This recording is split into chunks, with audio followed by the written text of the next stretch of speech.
The Baskerville family's hound named Vicar Van Baskerville served the family, and he was loyal to his family and father.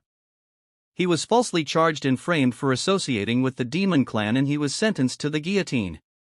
At the guillotine, he decided that if he was given an opportunity to live again after he caught the rabbit, which is his prey, he wouldn't like to live as a hound again. He eventually dies, and as his last breath stops, he wakes up as a baby at the hospital. He still has the memory of his old life, and he looks around wondering where he is. He sees that his body is heavy and his surrounding is loud, and he considers if he is in hell. He turns out he has been reincarnated as a little child at the grand estate of the Baskerville family. While he wonders where he is, the Baskerville family patriarch, Hugo Lou Baskerville, comes there, and he calls the kids in significant breaths. He tells the midwives that there are no special children in the kids that have been gathered, and he thinks they have only gathered trash at that period. As Hugo passes beside him, he stops and says he is a little bit quieter than the other trash. He commands the maids to move the children to the cradle of swords, and they prepare to do so. Vicar immediately recognizes Hugo as the main culprit of his framing and execution. However, looking at Hugo again, he sees that the appearance of Hugo that he is seeing is his younger appearance. He raises his hands up and checks further until he is really certain of what he is saying. He informs that he has regressed to the time when he was a baby. He knows he has lived his past life as a hound. He was born into an illegitimate family, and he received training in a poor environment. As per his training, he knows a hound must be devoted to his mission, like assassination, intelligence, ambush, threatening, and any other mission. As a hound, he needs to take care of all kinds of dirty work. And everything is done in order to make the Baskerville family the best of the 7 families. The reason he had remained loyal to his duty was simple: all he wanted was to be acknowledged by the family and Hugo. About 10 years after the gate to the demonic realm opened, the fight against demons ended, with humans winning the fight. The reward that was given to him, the loyal hound who served the family his whole life, was to be killed. There was just a reason why he was executed, and the reason was that he knew too much. He promises himself, looking at the new opportunity he has gotten, that he will never live that kind of life again. He says he wants his revenge immediately. But with the body of a newborn baby, there is really nothing he can do. However, he feels being moved to the cradle of swords is a good opportunity for him to become strong. And the only important thing to him at the moment is for him to become stronger. He remembers how the cradle of sword is. In their family, children born into the Baskerville must go through one trial.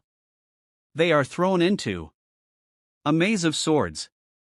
And after going through that, they need to get to the Styx River to be examined for their talents. The Styx River is a legendary river that turns the bodies of children into iron. However, there is a limit to how many children it can affect. So in order to get to the Styx River first, he needs to head straight out of the helix-shaped wall of blades. In his past life, he was ousted by his siblings, and he couldn't receive the effect. But he will ensure that wouldn't be the case for him this time around. He decides he will monopolize the Styx River's blessing for as long as he can. He is inside the water, and he sees the water seeping deep into his body and bones through his cuts. He is glad that the beginning of this version of his life is actually great, and he feels having a great start will make such a big difference in his journey. He remains inside the water in hopes of enduring the pressure for as long as he can. He promises himself that no matter how painful it is for him at the moment, he will endure it all. The servants get concerned because he has been inside the water for a long time. They call out for him, telling him that he needs to come out, and if he stays underwater for a long time, he will die. They realize he isn't ready to come out, so they prepare to enter and bring him out. Hugo is interested in how things are going. He asks his butler, Barrymore, how long Vicar has been inside the river, and Barrymore says about 7 minutes has passed. Barrymore is the head butler of the Baskerville family. Hugo feels that since Vicar has spent 7 minutes in the water, if he stays any longer, he may die. So Hugo goes nearer to the river and asks Vicar to come out. Vicar hears the voice inside the river and figures it's Hugo's voice. He wonders if Hugo thinks he will come out of the river that easily. He still feels the need to absorb more power and energy from the river, and he says he will absorb everything as much as he can until the end. Unfortunately, there is a limit to what his body can accept. He starts coughing, and he starts sinking. Despite that, he still remains determined to ensure everything and get more stronger. Left with no other choice, Hugo enters the river and drags him by his leg. He wonders what is different in Vicar because it turns out being in the river wasn't enough for Vicar, and he has even drank the water. Hugo sees that Vicar already has teeth. He gets more interested in the child, and he asks Barrymore what the child's name is. So Barrymore tells him the child is Vicar Van Baskerville. He looks at Vicar and says it seems like a very greedy child has been born. He tells Vicar to enjoy the situation as much as he can. At the same time, Vicar feels he needs to use the time he has to sharpen his canine silently so that when it is time for him to rip off Hugo's head, he will do so, and the entire family will disappear into history. He threatens that it is by his hands that the family will get destroyed. Some years ago, when Vicar was 8 years of age, he was talented enough to be called a genius. But he was considered an ordinary member of his family.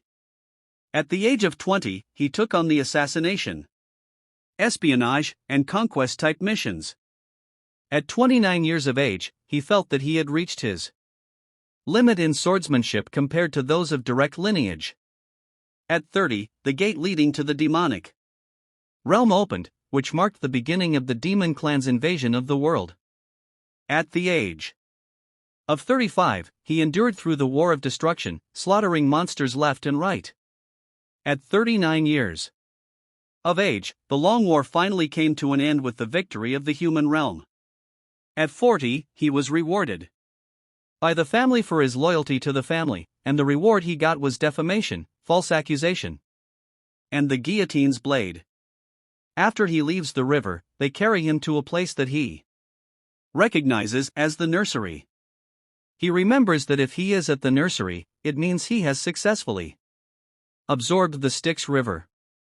In this life, he has a better starting point than in his former life.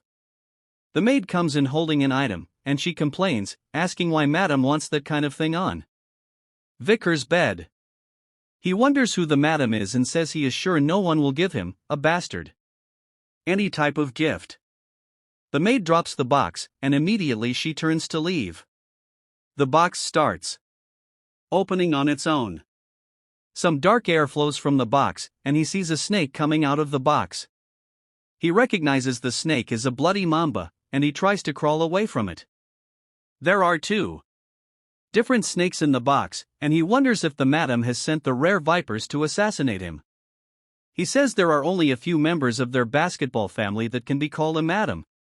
And whoever the Madam is, she is probably trying to kill him to reduce competition. He feels when the vipers are done with him, they can also kill all the babies in the nursery. He holds the throat of the vipers.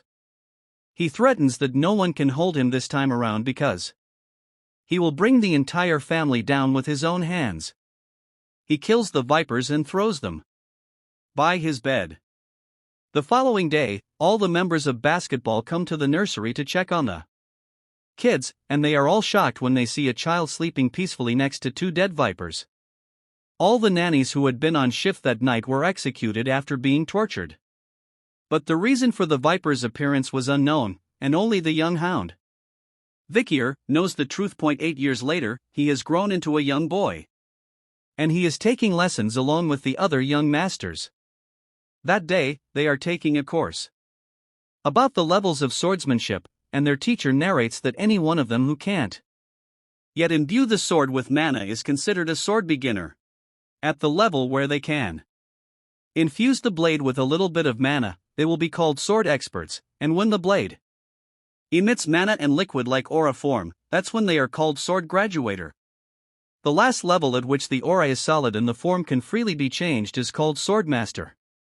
The strongest of the Baskervilles, Hugo, is at the Sword Master level. All the students are amazed by Hugo's strength.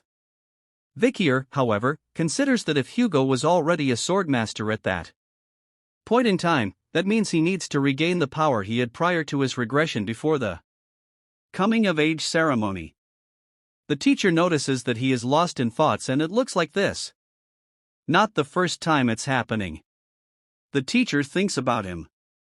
He feels Vikier has earned a strong physique by diving in the Styx River for 7 minutes, and he only needs to teach him one thing for him to learn 100 things. The teacher says Vikier is more talented than the others, and feels Hugo will be very happy to know his progress. He doesn't know that the thoughts that fill Vikier's mind are how many years he needs for him to kill Hugo. Right after the class, some of the noble boys try to bully him. They call him the garbage van and push him. They claim they have been hearing some weird rumors about Vikier, and the rumor says he dived into the Styx River for 7 minutes and he also strangled 2 vipers when he was a baby. Vikier doesn't answer them. He knows the boys too well. They are the same ones who had stabbed him when he was running after his defamation. They are called Hugo Lou Baskerville's Tridents. He tells them the rumors are untrue, but they ask him to stop lying. The boys are Highborough Le Baskerville, Middleborough Le Baskerville, and Lowborough Le Baskerville. They are all 9 years of age. Middleborough says he doesn't like Vikier and his brothers agree too. Vikier knows the kids are going to be a real pain in the ass in just 10 years, and it might be a good idea for him to put them in their place now that they are still young. One of them brings out a sword and tells Vikier that if he stayed in the Styx River for a long time, his body would become like steel, which means blades can't injure Vikier. He says he is sure Vikier won't die even if he is stabbed. They signal to each other, and Laberal goes to hold Vikier by his mouth so he wouldn't shout. He says he doesn't care if Vikier has spent 7 minutes in the river. He will eat his ass if Vikier survives without breathing for 3 minutes. Vikier looks at them angrily. He admits to the rumors that children are cruel, but he decides to play along with their stupidity for a while. The others claim there is no way the rumors they have been hearing are true. They hold his hands to stop him from breathing for a minute, and he hasn't dropped dead. For 3 minutes, he remains standing. They continue for 10 minutes. And they realize the rumor may actually be true. Highborough Baskerville and Middleborough feel the game is no longer fun, and they tell Laberal to let Vikier go. When Laberal removes his hand, he sees he is the one injured. They see that Vikier has bitten Laberal's hand, and they ask Vikier what he is doing. He asks them if the reason they kept their hands on his mouth isn't for him to eat it. The others claim they aren't scared of him, and there is nothing he can do to them. But Laberal is scared and terrified. He tells his brothers that he got his finger bitten off. So they calm him down and say they will go to ask the priest to put it back. As they are about to go, Vikier asks them who released them to go. They try to fight back, telling him that they are a year older than him and they are stronger. They try to stab him. But to their shock, the blade can't penetrate. He addresses them and says they are the ones who seem to forget that they are all Baskerville, and that in their family, power and talent overcome age. He holds Highboral's hand, and he twists it.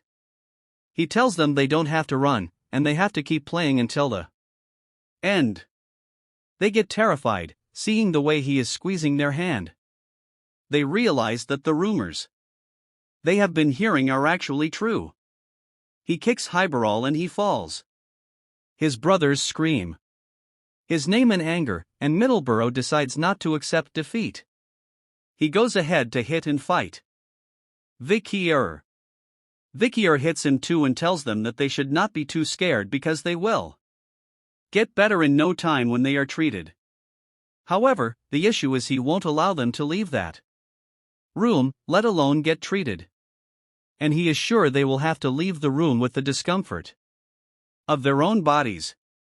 Eventually, he decides that he will be generous and allow one of them to leave. They are excited, and they ask him which one of them he wants to release, but he tells them they have to decide for themselves which one deserves to do. He insists he can't wait for long, so they don't have more than enough time, and they should decide quickly because at least one of them should live. They realize that there is a probability that at least two of them may die, so they come together to decide who will leave. As you know, such decisions are not easy to reach, and as time goes on, the Triton of Baskerville starts to split, whereas the butler goes to report to Hugo that there was another bloody situation with the Moore clan in the ruby mines. He says that the Morgs clan is stating that the ruby mine is their territory. However, Hugo tells Barrymore that an opportunity to discuss the matter will come soon because the Moore clan will seek them first. He asks Barrymore if there is another report, and he tells him that there is a news regarding the interim evaluation of the juvenile fortress. Barrymore narrates that Vickers has scored the highest on the student's written examination, and Hugo is impressed. He asks Barrymore when the practical examination for the children at the juvenile fortress is, and Barrymore informs him that it is in 5 days. He says the Guardian Knights have also vacated the premises in preparation for the physical examination, and by 5 days, the fortress will be completely vacant. Barrymore tells him there is another matter of urgency that he needs to inform him about the juvenile fortress. He reports that there has recently been a big fight among the young masters, so Hugo asks how many of the children died.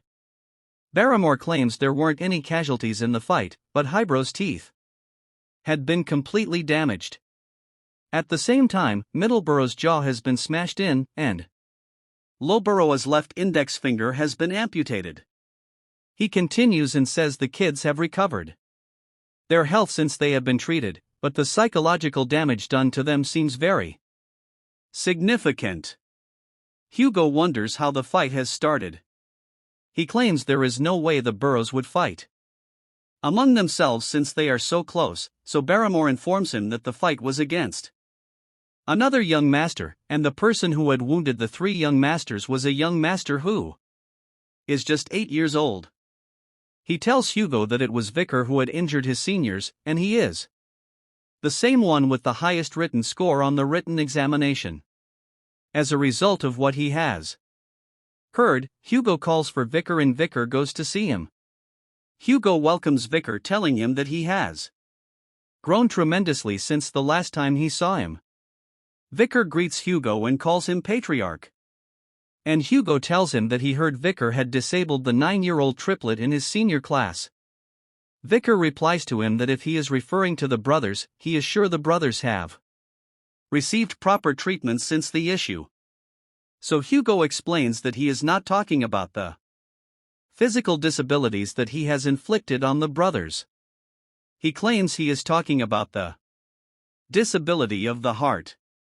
He further explains that since the issue happened, the brothers have been eating separately, and now they don't even talk to each other anymore. Before, their combination techniques were quite decent, but now their relationship is completely torn apart. Vicker doesn't have anything to do, and Hugo asks him if he doesn't think he is wrong. Vicker wonders what he has done wrong, so Hugo claims he has turned his brothers into a total mess. Vicker doesn't believe what he has done is wrong. He tells Hugo that it's because he is stronger than them, and asks Hugo how a stronger person can be wrong. Hugo still doesn't think he is right. He tells Vicker that he has called the brother earlier and he has met with them, and they said they would forgive him, yet he doesn't feel any ounce of guilt. Thinking of the statement of forgiveness seems silly to Vicker. He wonders what they are forgiving him for. He remembers one of his old memories. He recalls the period the youngest daughter of a family which was ruined by the basketball clan came to visit Hugo. She had become an unfollowing that incident. And during her visit to Hugo, she told Hugo that she had forgiven him and offered a mess. Hugo's response after the mess was that he believes forgiveness is just an excuse made by the weak, who cannot seek revenge due to their lack of strength. Vicar repeats the same words to Hugo, who says that only the strong will reign supreme and weakness is a sin. He tells Vicar that he understands their family motto very well. He calls Barrymore and asks him to allow Vicar to take whichever snack he wants from their food storage. He says he should allow Vicar to take just enough that he can carry out of the palace himself. Vicar laughs and he asks Hugo for chocolate. He appreciates Hugo for his kind gesture and attempts to leave with Barrymore. Before he reaches the door, Hugo calls him his son. He tells him to try to do well in the physical evaluation. He asks him to ensure he doesn't lose the evaluation to the direct descendants, and Vicar promises to do his best. He goes to the storehouse and he takes the chocolate. It's the infamous chocolate that is enjoyed by the Germans of the Moor clan. Barrymore tells him the chocolate is the highest quality that was obtained with might difficulty, and Vicar says he also doesn't want anything that is processed. Barrymore wonders if he is really rejecting the best chocolate in the store, and Vicar repeats what he has said. He says he wants cacao beans, the ones that have a rich aroma. Barrymore hasn't met a child like that before. He asks Vicar again if that's what he wants, and Vicar replies affirmatively, so Barrymore brings out the beans. He tells him that they are the bloody beans that are known for their rich aroma, and with one bean, he can produce 100 liters of chocolate. Barrymore wonders if he intends to eat the beans on their own and says for Vicar to eat such bitter beans alone, then he must really love chocolates. He thinks about Vicar, and he feels that within the restrictions Hugo has set for him, he has found a method where he can have as many chocolates as he wants. He comments that Vicar is very brilliant. The servant asks Vicar if he wants them to process the bean and send them to his room, but he says there is no need for that. He says he will take the beans as they are. At that point, Barrymore assumes he isn't intending to use it to produce unlimited chocolates. He wonders if Vicar has a peculiar taste, however. What they do not know is that Vicar doesn't want to eat the chocolate. His main aim is to use the bloody beans during the practical examination within 5 days. He knows that on that a huge catastrophe would occur that has never happened at the Baskerville clan before.